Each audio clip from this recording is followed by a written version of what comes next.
Welcome back to my channel. আমি শুভ্রা। আমার তোমাদের সামনে এসে হাজির হলাম নতুন নতুন একটা ছোট্ট ভিডিও নিয়ে। দেখো, ঘরে ঢুকতে পারছি না, ফ্ল্যাটে গেটে তালা দেওয়া। বাবা নিচে আসবে, তারপরে আমি চাবি আনতে ভুলে গেছি। অবশ্য আমার কাছে চাবি একটা বাবা দিয়েছে, আনতে ভুলে গেছি। এই দেখো, কলটা লেগেছে।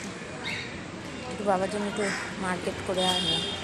অনেক দিন আসি না বাবার এখানে, আর ফ্ল্যাটে ঢুকতে পারছি না, দেখো না, সেই জন্য বাবা নিচে আসছে।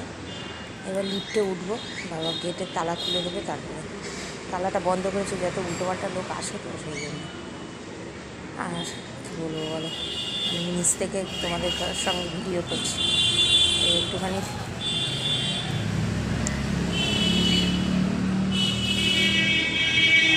তোমাদের সঙ্গে ভিডিও করলাম। আমার জেলবন্দি হয়ে গেছি। বাবা নিচে আসবে, গেটে তালা খুলবে, তারপর